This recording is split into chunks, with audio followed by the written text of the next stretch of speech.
all day. We are So starting. What's up, guys? Welcome to another episode of the Smart Flip. Guys, today obviously I have Matt. We had the guy that I was supposed to interview today. He had to drop out, got sick. That thing. So Aaron Goldstein. What's up, guys? Welcome to another episode of the Smart Flip. There we go. So Aaron Goldstein stepped in, which we wanted to get him on anyway. Aaron, you guys probably know Aaron. A lot of people in the phone flipping space know Aaron. A lot of people follow him. A lot of people in the group see him. And I wanted to bring him on today because, Aaron he has a fantastic story about getting into the space. And me and Aaron, we had the same mentor. We coached in the same program with our mentor, and it was, overall just fun. And we kind of got to see, man, we learned a lot. And one thing I love about Aaron is how actionable he is, like insanely fast at taking action. So, Aaron, welcome. Glad to have you on the Smart Flip. happy to be here, Chris. Thank you. Cool. So today, guys, we're gonna be diving into a little bit of story, and then we'll talk a little bit about negotiation, some probably some opportunities that we've gone through, because we've gone through changes in this industry, and Aaron and I started in, I think you started before me, like very shortly before me, in 2017, 2016, something like that. It's been quite a few years now. And let's just get started. We're gonna keep this light, keep it chill. I like the chill podcast. I don't like them being so structured or anything because all the nuggets come out of being, just true and authentic and all that good stuff, right? So Aaron, how'd you get into phone flipping, dude?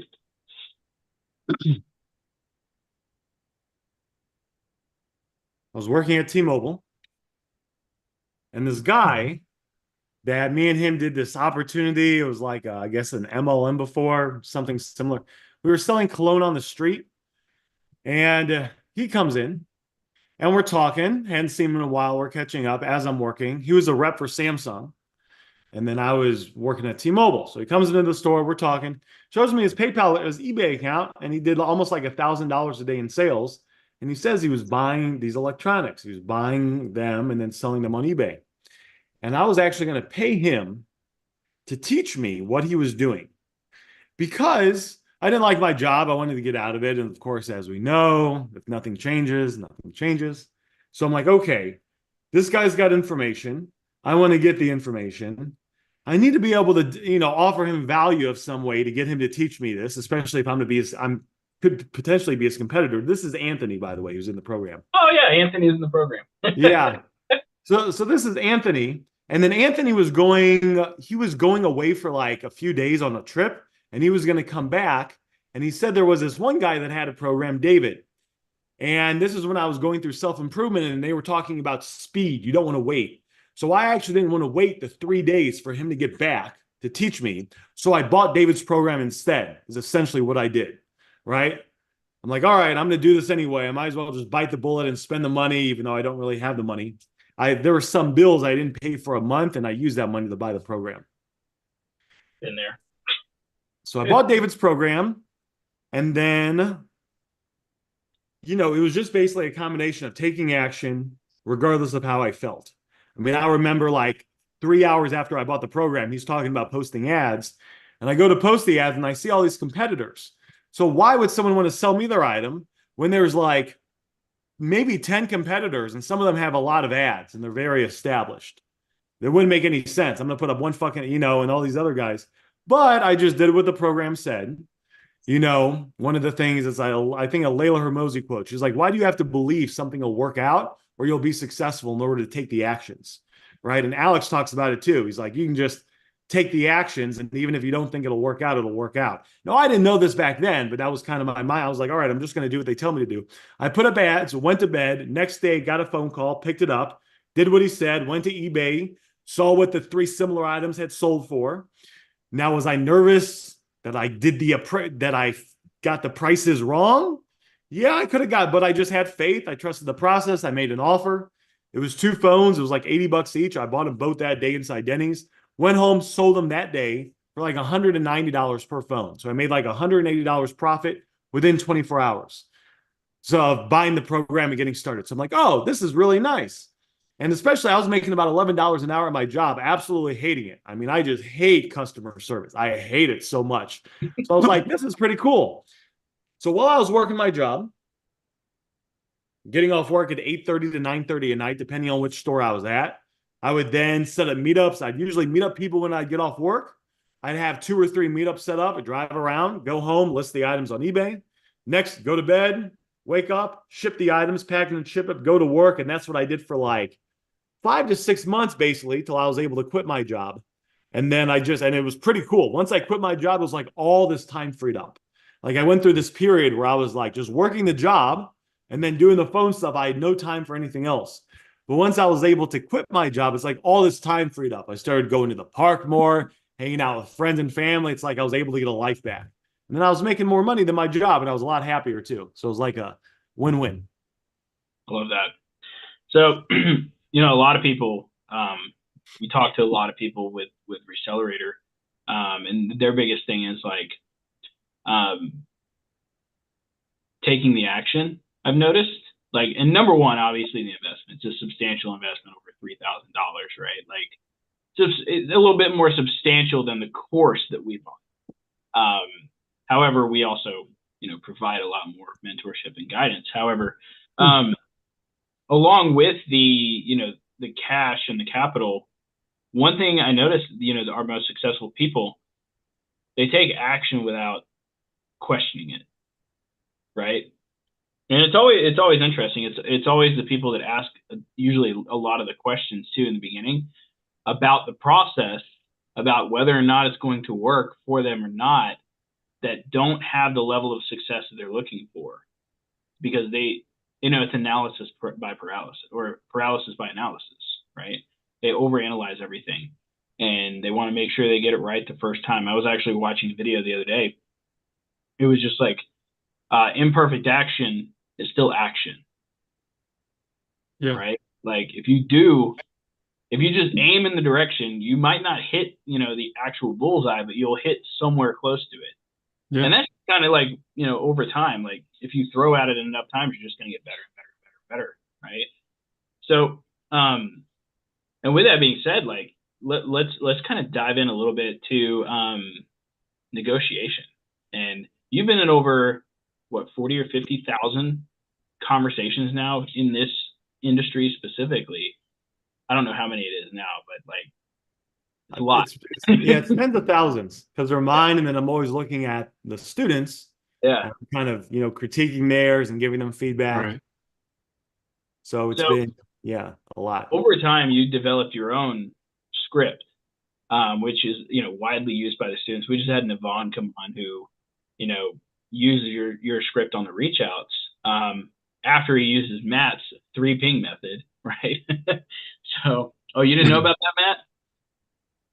Yeah, I did. I just think it's great. You kind of get to pull from these different vantage points of success and then kind of Frankenstein your own process. And the fact that someone can actually step into this space and do that now makes me pretty happy, because we were like, just trying to chisel this like out of nothing for a long time.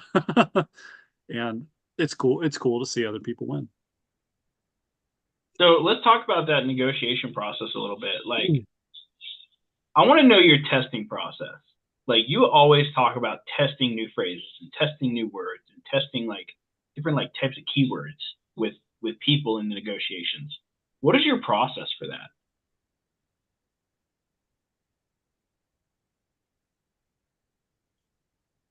Like, I think you said you read something in a book one time and you're like, oh, I'm going to try that. Like, is that your process? So it was originally when I was developing the script, because there wasn't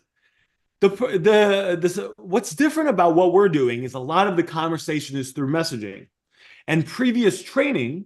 And anyone here that's, Tom Hopkins or even Grant Cardone 10 years ago, a lot of these books and courses are all about face-to-face selling or over the phone selling.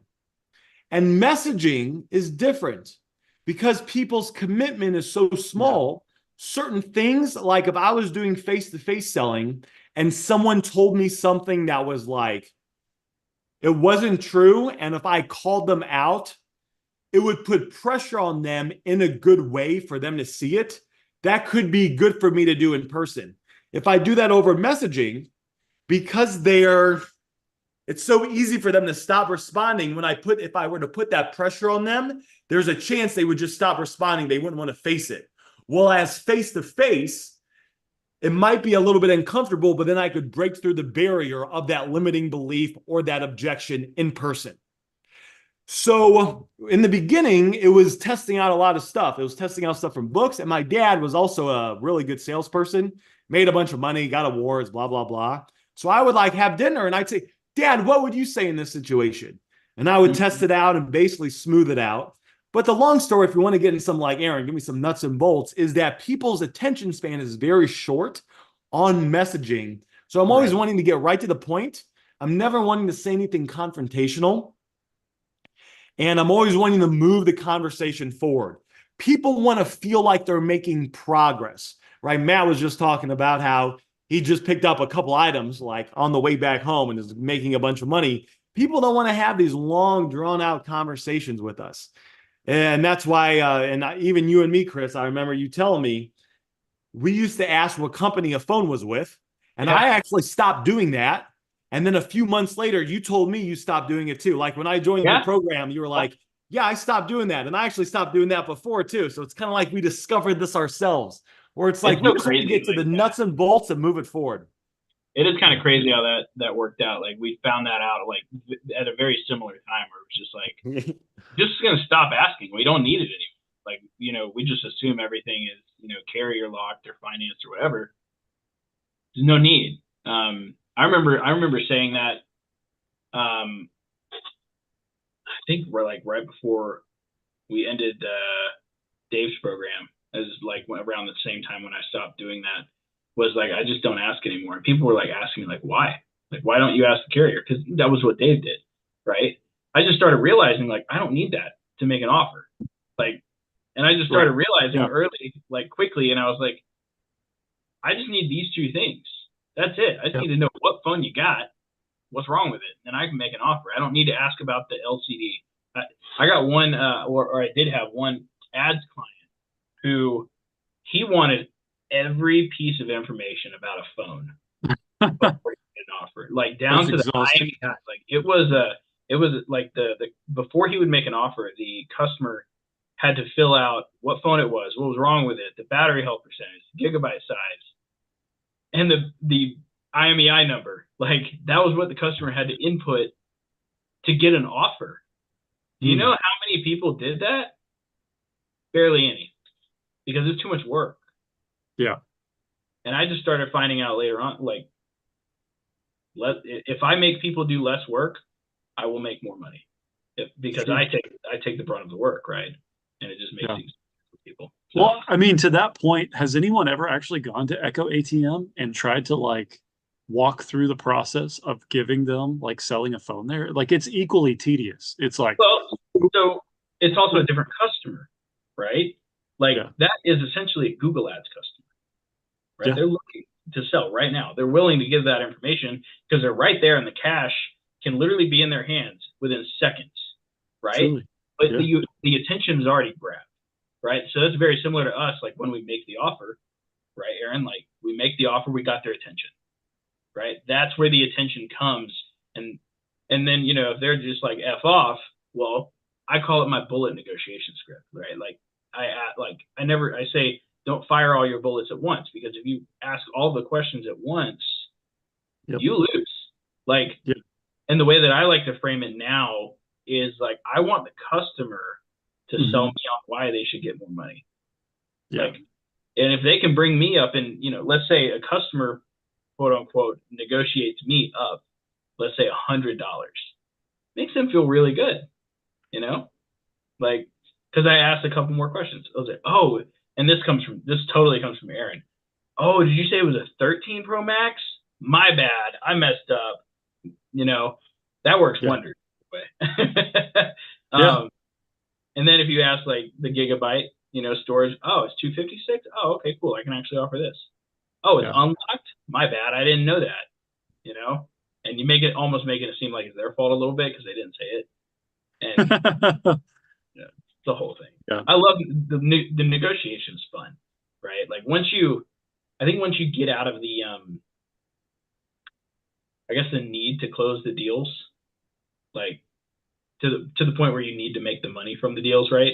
That's where it gets really fun, and you can really start testing and stuff. Like I don't know, Aaron, you got just like I would love to see like a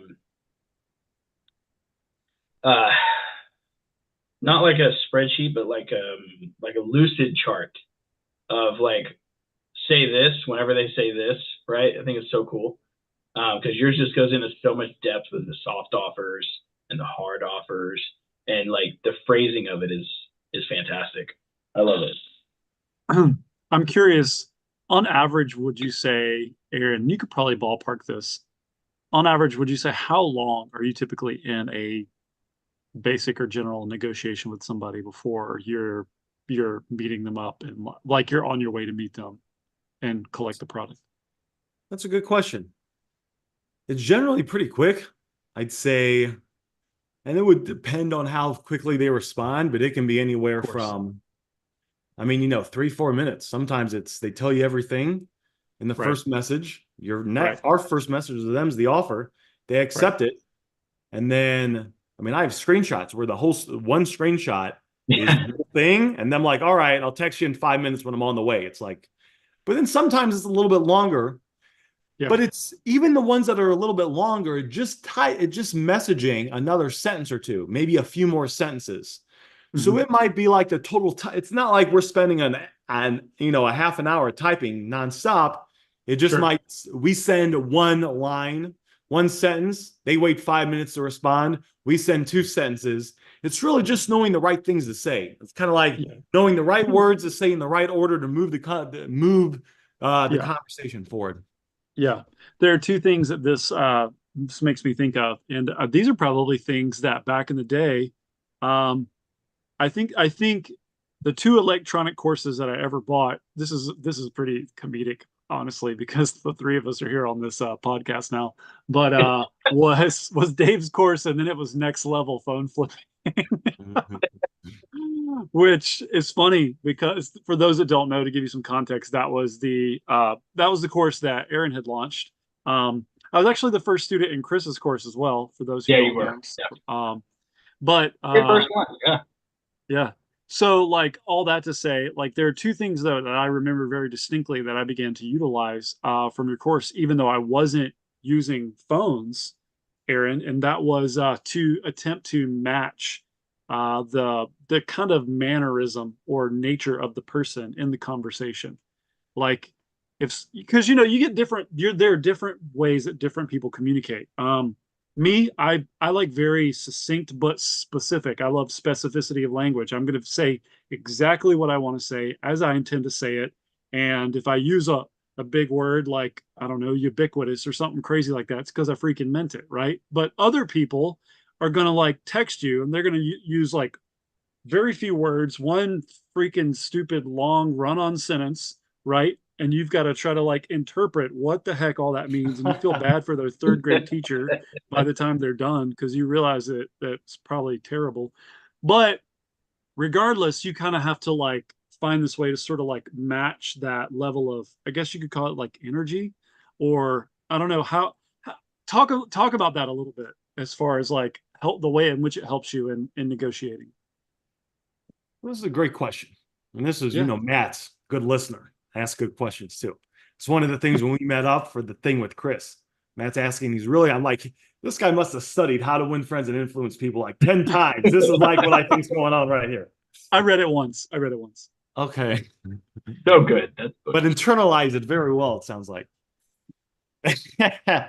So one of the other things I'm doing, and I could probably pull up some conversations too, is that I'm always trying to mirror what the other person's saying. So basically, if they're sending long paragraphs, I'll type a little bit longer. If they're using an exclamation mark, I'll use an exclamation mark. Yeah. Um, All caps. all caps. Okay. I guess I would. I mean, if that's what how they're talking, I don't know if I've ever seen it, but I probably would. As we scream texted each other. Okay. Yeah. I had one person do it one time, but they told me that I was ruining their children's Christmas because I wasn't buying their earphones. So, you know, Shame on you, Chris. yeah, I know. Shame on me, right? $10 headphones. So that's like, now if we want to get into some specific details, like a little bit more nuanced, Yeah. like if they use an exclamation mark or a smiley face, then I will, but I never use it unless they do it, because those exclamation marks and emojis are emotion. So if I'm expressing more emotion than them, the underlying tone is that I'm more emotionally invested in the conversation than they are. And subconsciously, they can think that I'm coming across as sort of needy. And that's when they could become a tougher customer. So that's one of those things. I won't ever start with it. But if they do it, then I'll match it. And the only exception, and this happens maybe 1 out of 5,000 times, is if I feel like I'm talking to someone very timid, like maybe a woman that's kind of timid and shy, then I might use a smiley face sparingly to be a little bit more. But it's like, 99% of the time, I'm not using it unless they're using it first. Yeah. Yeah. Mirroring. Yeah. Yeah. Mirroring is what the word is there. I mean, I was taught that as a setter for high ticket sales, like is mirror the conversation, right? Try to talk as they talk, makes them feel more comfortable. And it works really well. So, Yeah. And I've used this too. When I did a one-on-one call with one of the students a couple days ago. oh, yeah. I get on I'm like, boom, what? And he's like, so yes. And then instantly I kind of lower it and slow down a little bit. Yeah. And it's actually kind of nice because when they do it and I slow down, it actually slows my thoughts down. So it's kind of like a calming. Yeah. Mhm. Good. Here, look. Oh, can I share the screen? I can show you a combo where I used it. Yeah, for sure. Let's go for it. Go for it. Okay, so slideshow. So this is a great example. This person talks a whole lot. Good morning. I have an S22 Ultra I would like to sell. It's basically brand new, absolutely no damage. It's been white clean. So basically he's telling, I bought it through in finance. I went out of the country. So he's giving me the whole backstory. Is that something you guys would be interested in? The guys at T-Mobile said it's worth 600 to 800 even lot. So there's a couple things we're taking away from this. One of them is he's typing a lot. So I don't want to just make an offer. I want to talk a little bit. Now, I don't have to talk as much. So basically, I don't have to send as many words as he did, but I want to mirror it a little bit and talk a little bit more. The other thing is he said what the guys at T-Mobile said it's worth. We can always ignore it. Whenever they say that's what someone said their item's worth, we can just ignore it and make the offer anyway. So he said, good morning. I will mirror it. Good afternoon. I'm sorry, I'm just seeing this because I woke up at 12:30 like a normal person. I'm happy to buy it because he asked if I was happy to buy it. I said, I am happy to buy it. We are currently paying $310 for those. So mirrored it a little bit, talked a little bit, but then got right to the offer. And even though he said that 600 to 800, I'm not going to say, well, have you tried selling it yourself for that much? They said that's how much they buy it for. Are they going to buy your phone for that? There's no need for me to argue with the customer. I can just, I just call it moving through the script. I can just follow the script. And then once we have the information we need, make an offer. And he goes, could you do 500? It's practically brand new. And then this is just the negotiating. You have a great phone. This is the line of intent. Just I buy and sell, and the newer ones are hurting the prices of the previous models. This would be an excuse. We can just throw an excuse on there and why we can't pay what we want for their item. I'm going to ask him if he'll do any less and then throw a benefit.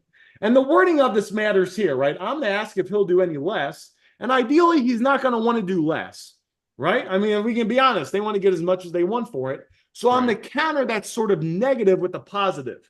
And the positive is people want to get paid in cash and they want to get stuff right away. One of the reasons Amazon does so well, you order it on your phone, it shows up 8 hours later sometimes. Wow. So he goes, give me a little, I'll get back to you shortly. I said, sounds good, no rush. He goes, could you do 450?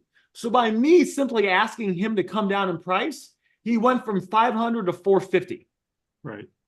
I asked if he'll do 330 on mobile as well. He said 400. So again, he came down 50 bucks. He tells me where he's buying. I said, I can come to you. So again, this is a benefit. I can't go as high as what he wants, but I'm trying to like kind of soften it. I'm trying to put this, I'm thinking, what's the customer want? What's beneficial to the customer? How are they thinking? How are they want cash now. They want a smooth transaction. So if I'm just talking about me, no, I can't do that. No, I can't do that. That's not really helping them out. But even though I can't do that high, I'm going to try to soften that with the benefit. So it's kind of like it's like if someone eats, a candy bar, but then they go jog for 10 minutes, it's kind of like balancing it out, right? They ate some extra if they were trying to lose weight. I can come to you. And why would I say that? Why would I say I can come to you? Because he's giving me his address. So he's saying that he's implying he would like me to come to him. So that's a direct benefit to him in this specific situation. But I can't go that high. And I would call this a pullback. This is all copy and pasted from the script. Can you do any less? I can meet whenever. So again, I'm asking him to come down. I'm telling him I can meet whenever. He comes down again, 375. I'd like it to buy it, but the max I can do is 340. I can head your way now. 350 and it's yours. And I told him if he can meet me by me, I could do that price. And he goes, fine. He'll give me 10 bucks for gas. And he accepted the 350. So, and then I went and I met him. And it was actually, I think, a higher gigabyte one. So instead of making like 60 or 70, I think I made closer to 90 or 100. But this is a great example where by me using negotiating, and what's negotiating?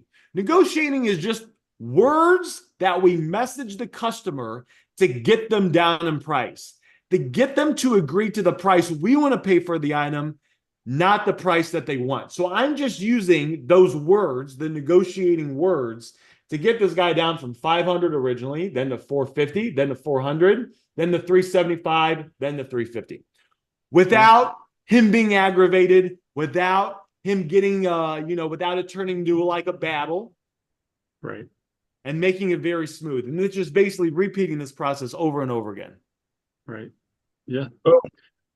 I think it's cool too, the part where he gives you his address. It shows that there's some relational equity there that has you've gained some ground. And it kind of shows you that, okay, I've got my foot in the door here. So if someone's reading in between the lines and goes, oh, this guy now suddenly trusts me, or well, it's why would he be giving me his home address?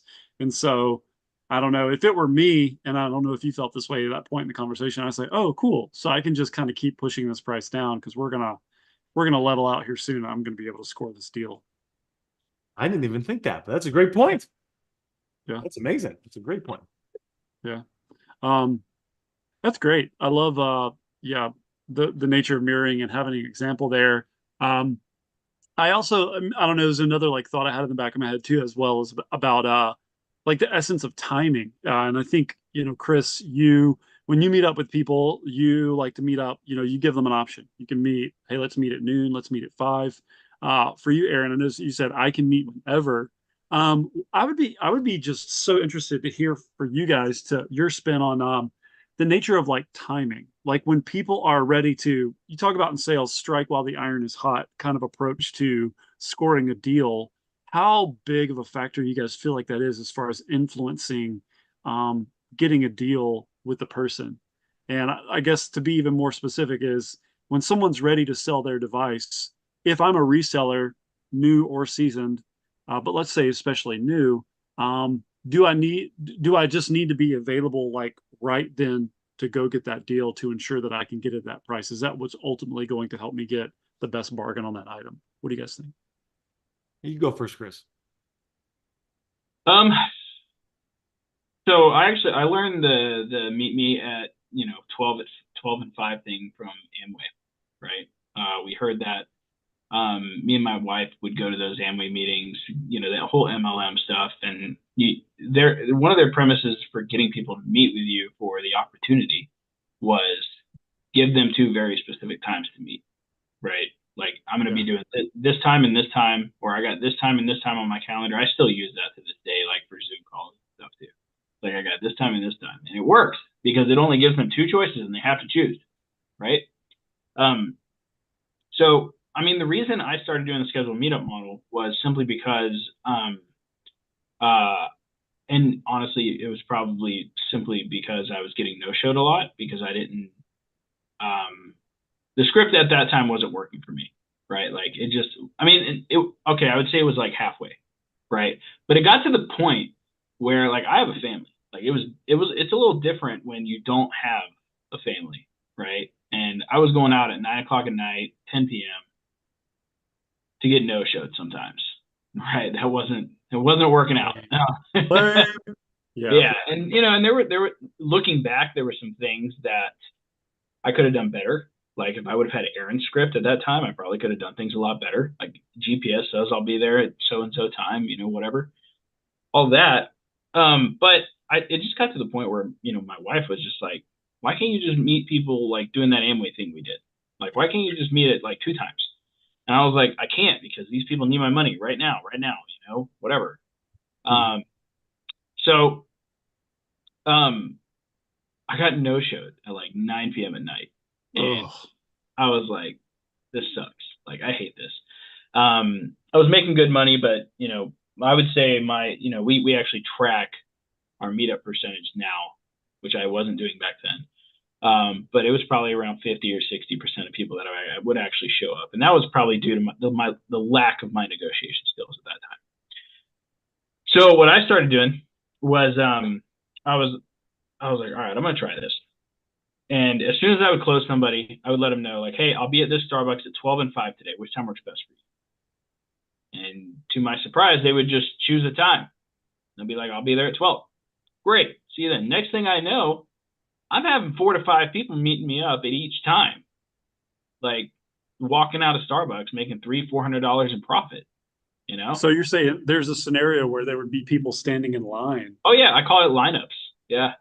So if one customer and you're dealing with one customer, because some of them arrive early, some of them arrive later, right? And I knew that. Like a very small percentage would be like early birds, and then some would arrive like 30 minutes late because these guys aren't in the best financial circumstances and their time management is absolute garbage, right? But it would get to the point where like I would be meeting one customer, another customer would walk in, another customer would walk in after that person, and they would see me. I'm here messing with phones. Like, hey, go ahead and sit right over there. I'm gonna finish up with this person, and I'll be right with you. And then I do that with the next person. And bro, like it got to the point where it started like the Starbucks people were like, "What are you doing? Like, why is there so many people meeting you?" And this actually happened recently too at the new Starbucks that I meet at. People started calling the Starbucks asking for me. That's the best thing ever, man. Yeah, it got a little awkward. Because is Chris there? I have a phone he needs to buy. Yeah, it was. Yeah, it was at the time. I didn't know what I was, but it actually did happen recently too. Dude, that's like the best compliment ever. Seriously, it worked, and all the Starbucks baristas know who I am, right? Like they know who I am. They know, Chris is walking in the door. He's here to make me. Like, and the cool thing about it is I have a very good relationship with the people that work there because everybody that comes in and buys a phone, sometimes if the profit is good enough, I'll buy them a coffee. So I'm making Starbucks money. Like they're happy, right? Yeah, nice. Show a little patronage. That's cool. Yeah, that's cool. Exactly. So, anyway, I had this happen a couple weeks ago, actually. One of the baristas got a phone call, and I was just sitting there waiting on a customer. I was actually listing items while I was there because I had bought like 3 or 4 phones. And she hit me up and she's like, hey, Chris, there is somebody on the line for you. And I'm like, amazing. What? And she's like, yeah, her name is blah, blah, blah. And I was like, oh, all right, I'll call her. Like, because she was a repeat customer. And she knew I was at Starbucks at 5. So, sure enough. But I mean, that was all birthed out of like just almost like necessity because I was just getting mad at people not meeting up with me and stuff like that. But over time, I've gotten a lot better at it too, where I've just started realizing like I have the money. Why I'm not going to drive an hour to you. Like if you want your $500, come to me. Like get your ass up and come get your money. You know, Yeah. that's just my opinion on how, because pawn shops don't drive to you, right? So you got to go in there, you got to get your cash, right? And that's just the way that I perceive it, and it works for me, right? Yeah. Now there's some students in the program that, they're like, should I do your way or Aaron's way? And I'm like, you do whatever works best for you. If you're single, freaking drive, man. Like if you don't got something tying you down, like fancy wise or whatever, drive. Yeah. Like you have no excuse, right? But if you need a little bit more of a structure because you have a job or you have like a family, right? And you want to make time for that, then do a scheduled meetup model. It works. I mean, you just have to phrase it. I remember Tyler Bass, he's a coach in the program now. Lives in a very remote area, right? Like Lake Jackson, Texas. There's not a lot of people out there. About 100,000 people. Not a lot of people, right? He uses a scheduled meetup model every single day. And he came to me a while back and he was like, Chris, I'm having a lot of trouble getting people to come to me because some people come from Houston, 45 minutes to an hour away, right? And he was having trouble getting people to come to him. So what we came up with was, and for those listening, you want to write this down. Hey, I'll buy you a gallon of gas if you bring it to me. Now that sounds a lot better than I'll give you $5, right? It works very well, like super well. Just, hey, I'll buy you a gallon of gas if you can bring it to me. It just sounds better, right? $5 is nothing, but a gallon of gas, oh man, yeah, I want some gas. And then he would do like, hey, I'll buy you 2 gallons of gas, right? It works really well. Yeah, it sounds like you're doing somebody a bigger favor than maybe you actually might be doing. Huge, yeah. I mean, and nowadays, like if the profit's gonna be good enough, like, and I'm meeting somebody at Starbucks, what I'll do beforehand, like now I was doing this on every transaction for a while and it got expensive because Starbucks is expensive. But to guarantee that somebody met, I asked what their favorite drink was at Starbucks. Mm-hmm. And I would send them a freaking picture of the drink. And hey, your drink's ready. It's right in front of me whenever you walk in the door. It's almost like sending the photo of the cash, right? Like that Dave always used to tell us to do. Like, hey, I got to call me right now. Hey, your drink is right here. You want it? Come get it. So it solidifies that meetup a lot better. So there's. But I love the way that kind of like pulls the nature of what could be like awkward, because meetups could be awkward. Yeah. They don't know you, but like when they sit down and they go, oh, what a great customer experience. What a brilliant way to build relational equity, to personalize that meetup with a certain stamp, like here's your favorite drink. I think it's more than just seeing the deal. It's like seeing that person. I mean, you probably get, I don't know if you've ever like tracked it or measured it, but I guarantee you that if I got a drink from somebody that was customized to my liking, I'm automatically going to give them a 5-star Google review. Like that. It's like, easily. Like, well, cool don't thing even is, ask. Yeah. It's an easy way to build a repeat customer base that way too. Yeah. Because, for example, like if let's say I'm going to make $150 profit on a device, I'm buying that person a drink. I have no freaking problem with that, right? Bro, yeah. $5-6 drink, totally worth it. What I'll do though is I will actually write what drink they got in their resale deck notes of their account with me. That way, the next time they reach out to me, be like, "Oh, That's cool, sick. yeah. Hey, do you want me to grab you another mocha frap latte, whatever?" And like, dude, that right? Oh man, that solidifies them as a customer for freaking ever. That's really good. That's super awesome. So yeah, but I'll let you ask. That's my way, right? Like, there are some times where I have one customer that I drive to. One. He's blind, so can't really. He gets a pass. He definitely gets a pass. Yeah. Oh my gosh. Yeah. Now there are times where I'll meet somebody at a different Starbucks that's maybe like 5 or 6 more minutes away. I have no problem with that, right? Like if I don't have another meetup that I got to go to, I'll just go to a different Starbucks. Not a big deal to me, right? But for the most part, everybody comes to me. Do I lose a couple of deals? Yeah, that's okay. Not a big deal to me. When you get enough leads, doesn't matter.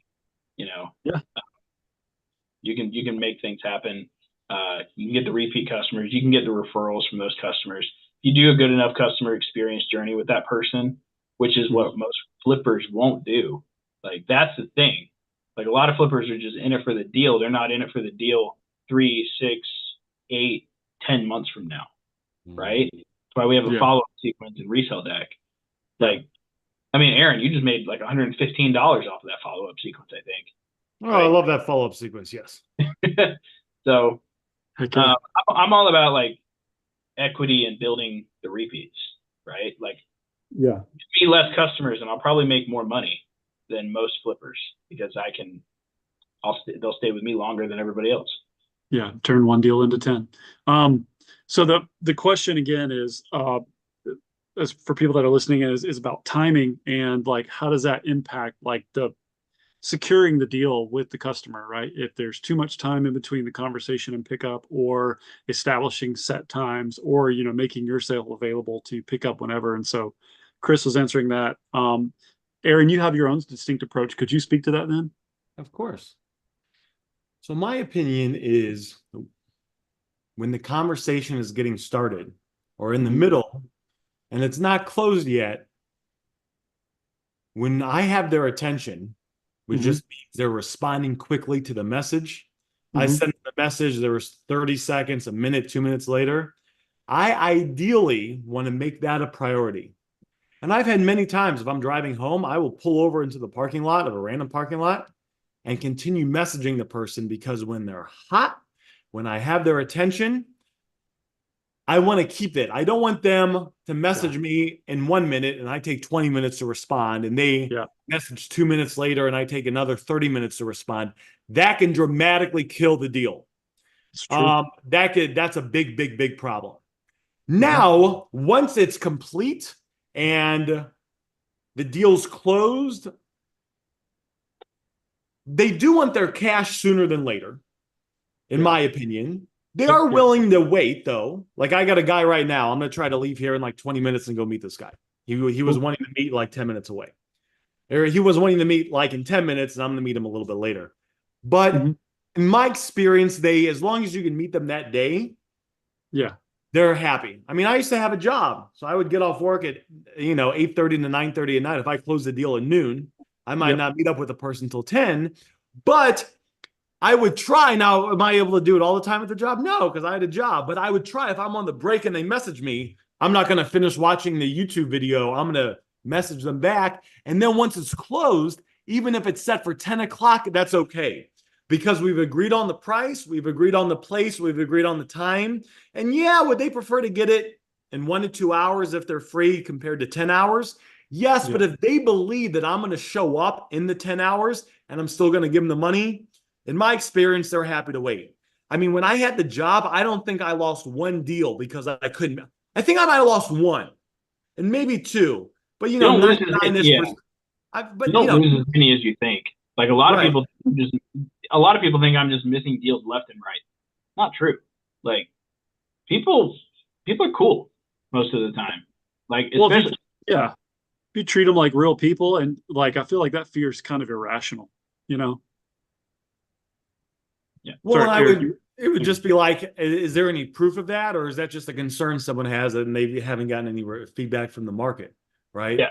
I mean, that was a concern I had, but I just did it anyway. Now, I would say that if somebody was, if somebody was losing a lot of deals, it might just be their communication style. Because if they're not communicating effectively, then the other person on the other end, I'm not sure if this person's real. I'm not sure if they're a scam. I'm going to sell it to someone else. If you're like, using my script, or you're communicating in a way that's proven to work, where the other person's like, okay, this person sounds real serious, and they sound that way based on the words that we're sending them.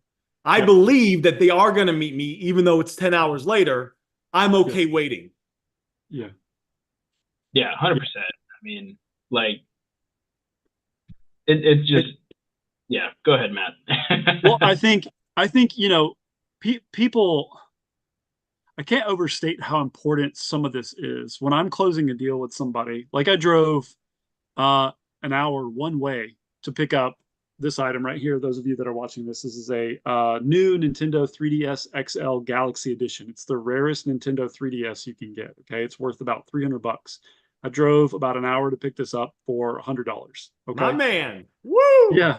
And when I was meeting up with the individual, I was like, "Hey, I just plugged in the address, and the GPS is telling me that I will be there in an hour and like 10 minutes or something like that." But I think when you use something to that level of exaction, like that kind of precision, which I think is a takeaway that again I borrowed from your script, Aaron, was like GPS is saying blah Yeah, I blah say that blah, now too. Yeah, it works right? well. Because then people know like, oh, F, this guy's for real. Like this is, and so that what the thing that I love is that their mental and emotional buy-in, their commitment to that deal matches mine spot on. Because it's like, why else would I say something that is that legit and serious unless I were dead honest about to get in my car and drive an hour and 10 minutes to pick up that deal, right? And so I like the way that it and in many ways eradicates some of the issues of some people like, oh, well, don't you get ghosted by a lot of people when you do these deals as a reseller? Don't you have a bunch of flakes and stuff? It's like, no, if you know what to tell people and you know how to effectively lead this horse to water so it can take a refreshing drink, then you're going to end up with that item in hand and they're going to end up cash and both people are going to be happy.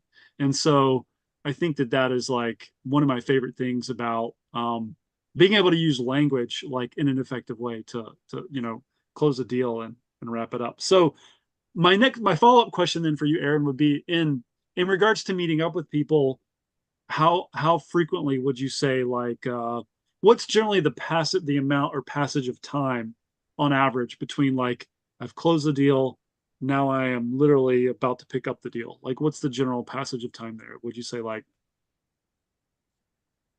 Say about half the time it's right away okay, ASAP, because they can meet right away. And the and you other want half, cash? yes.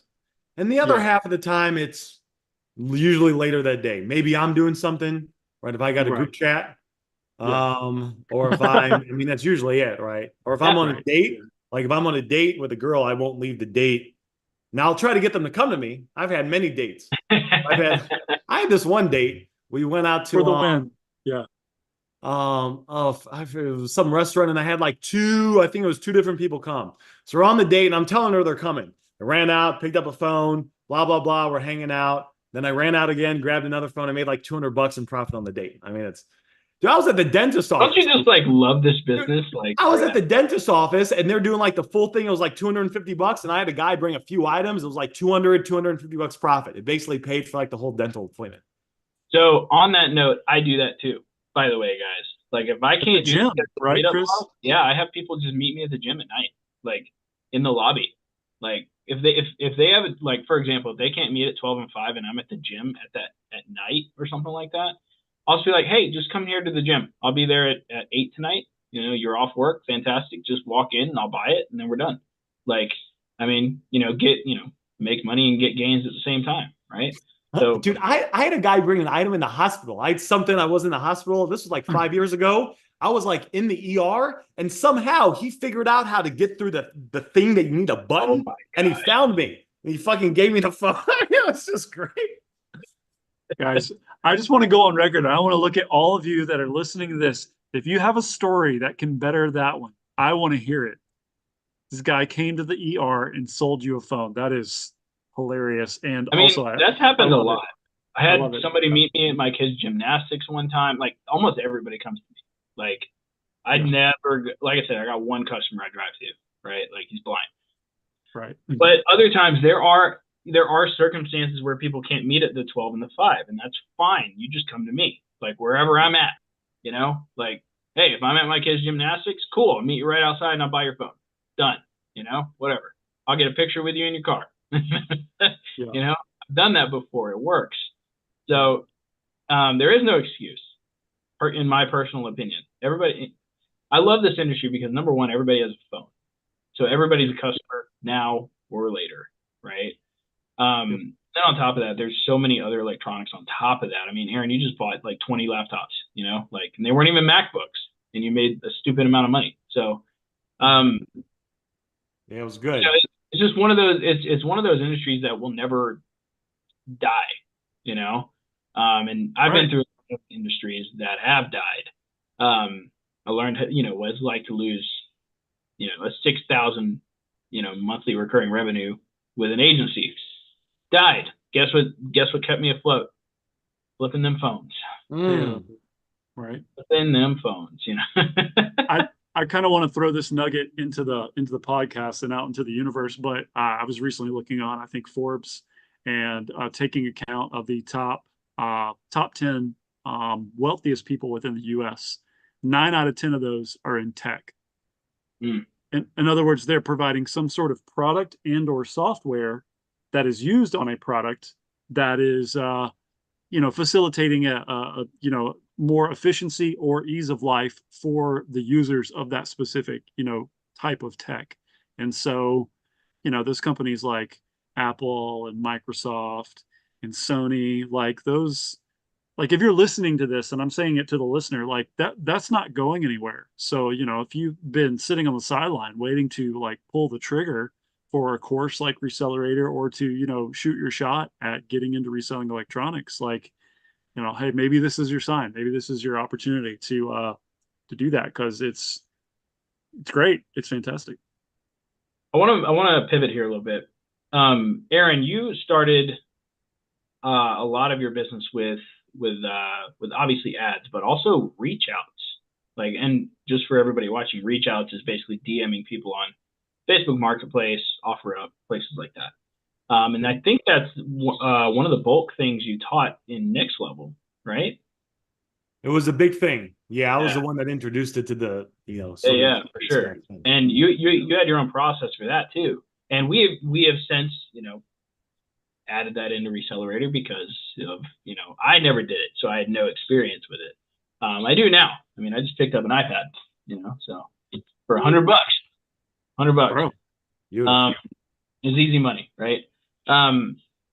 So, and now I remember in Next Level, I mean, we talked a few times, but in those days you were not against, but indifferent, I guess, about running paid ads altogether, right? Like we had the free ads at the time, so it wasn't, very necessary at that time. And then we had the reach outs on top of that, but then you transitioned, I guess, this second round into flipping when you moved to Vegas. You moved into the advertising area. I want to know a little bit back then and then a little bit now, the biggest changes that you've seen in the industry overall and how you've adjusted. Good question. One, the ads did change. We were doing, and anyone that was in Kosciuszko's program, it was free ads. That's what we were doing. We were doing the Craigslist and the OfferUp and the Let Goes back when Let Go was around, and Facebook Marketplace. So one, transitioning to paid ads. That's what we're doing. Two, another big part as far as the ads go is Google, because you build up that Google page. You start getting free leads from Google when your Google, basically when your reviews on Google are good and they start getting traction. Also, your website can get ranked for certain phrases. Like my Google My Business page, I was telling Chris, has been like disabled. I'm trying to get it back. I think some competitor was flagging it. I submitted the information. I still believe I'm getting a few. It's not as many as before, but it feels like I'm still getting a few free leads a day from just different pages on the website being ranked. So that's number one, is the ad part changed. Number two is we're buying different items. Back in the day in David's program, it was really just like phones. That's what we were buying. Now, of course, especially with Matt, and Matt's done training with me. I bought Oculus Quest. I bought a handheld. I bought a PS5 a couple months ago.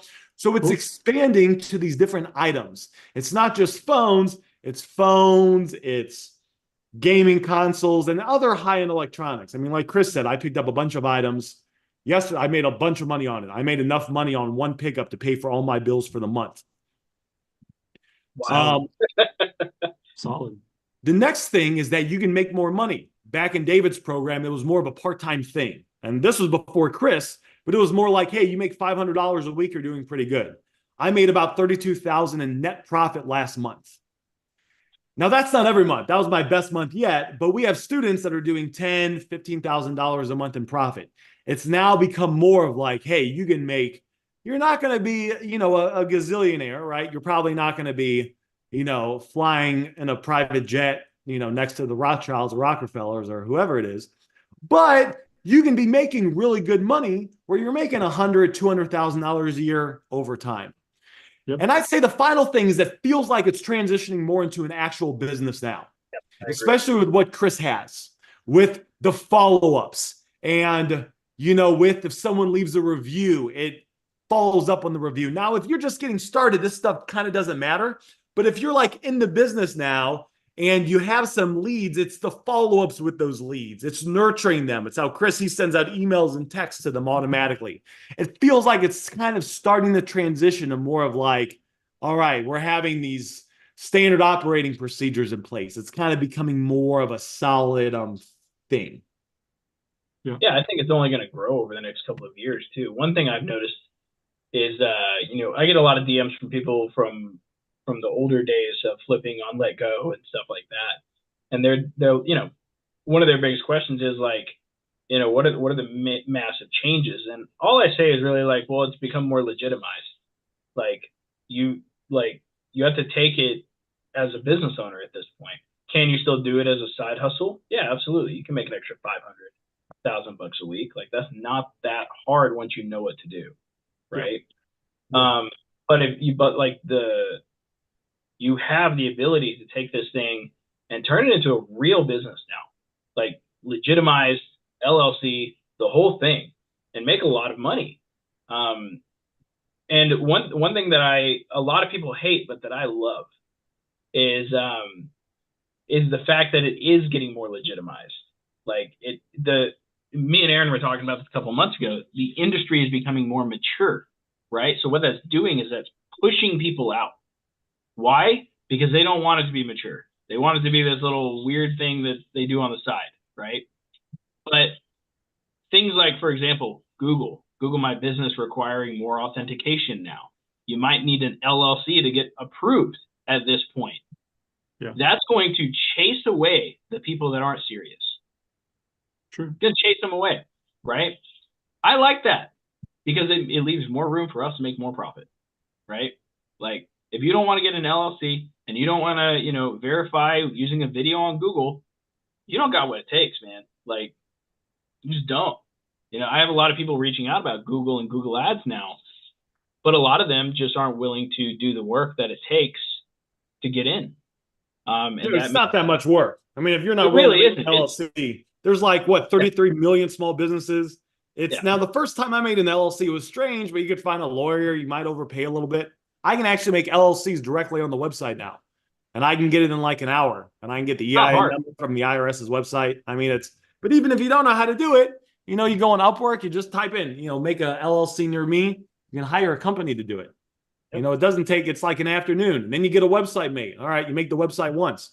Then you're good to go. You go through some verification, you're good to go. The thing is, though, that's friction, right? They can't just post an ad on Marketplace anymore. Yeah. Right? People are inclined to take the path of least resistance, which just goes to say that, it's like getting a tattoo. The first rule is commit. True. Right? You got to commit. And then, from there, hey guys, everything's difficult until it's not. Just going to step out there and say that. Wait, you worded it. Thank you, sir.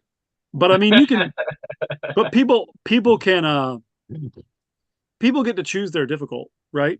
It can be difficult on the entry level, so short-term loss, long-term gain, or it can be a short-term gain, from a more of a, scrappy side hustler perspective to like a more of a long-term loss. Well, if you had developed a system for repeat customers, if you had established a Google My Business, think about how much less work you'd be having to do 2 and 3 years later, as opposed to what you're still having to do. And so, I think you got to think about how this ball collects snow as it rolls downhill, and it can get moving pretty quick if you take action. I mean, that's really the thing, is like just take action, right? You can make really good money just DMing. We have a system for that. We have a fantastic system for that. Like, I mean, on Matt's onboarding calls, he finds them like 15 to 20 deals in like 30 minutes. It's insane, Yeah. right? Like, and then, if you do 100 reach outs a day, you're going to make money. Like, Oh, that's man. just guaranteed at this point, especially with all the consoles and the phones and the stuff we have now, that we know how to make money off of. There's money just literally sitting online, which is, I never saw it before Matt, actually. You know, I mean, this iPad was just sitting on Marketplace the other day for $100. It's going to sell for 190, like it's just there, but most people don't see it. And we just had Navon do over $10,000 in profit off reach outs alone. Now granted, he did 3,000 reach outs in his first month, but hey, when you do 5x the effort, you get 5x the results, right? So this is what it comes down to. But over time, that's not super sustainable, right? Unless you hire people to do your reach outs and stuff like that.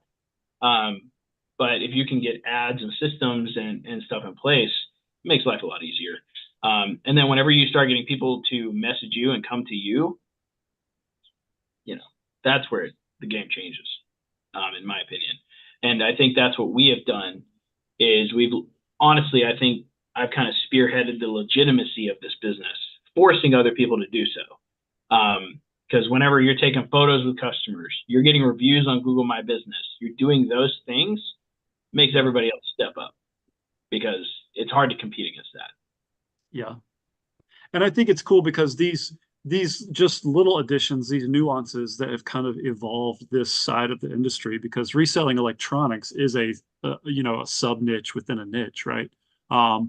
It has, I think, forced people to think more like a true business owner, right? And Aaron knows this, Chris knows this, I know this, but for those listening, maybe you don't know this. What's the real problem that this whole system solves? The real problem that this system solves is inventory. If you have product to sell, you are going to make money, right? And so you have to cultivate and develop and build out a system that is going to do that. Or, you have to do that. You have to run around and, go find the inventory. And when that problem is resolved, then you can focus on, okay, how do I make money from the items that I have in my possession now? And so, again, just want to challenge those that are listening to take a step if you're interested in growing your resale business or maybe looking for that extra push, because I'd be stoked to help you guys. I know Chris and Aaron would as well. Well, guys, I think we're probably you guys ready to kind of wrap it up? I know, Aaron, Yes. you got to go on the phone. Cool. Well, guys, I hope you guys enjoyed this episode of the Smart Flip. We'll have Aaron on another time. Obviously, he is a coach in the program. Yeah, guys, tune in next week. We'll have on another guest probably. And, obviously we want to bring on people that are in the industry, probably from our program. We got fantastic students that we want to interview for sure. With that being said, we're done. Hey. If you guys want to check out Recelerator, you can just send me a DM if you want to, where we can help you. We can pretty much guarantee now, like if you do the steps that we say, the steps Aaron says and Matt says, and that, you work the system that I give you guys, it's very possible you can be at $5,000 to $10,000 in profit, not sales, profit per month within a 6-month period.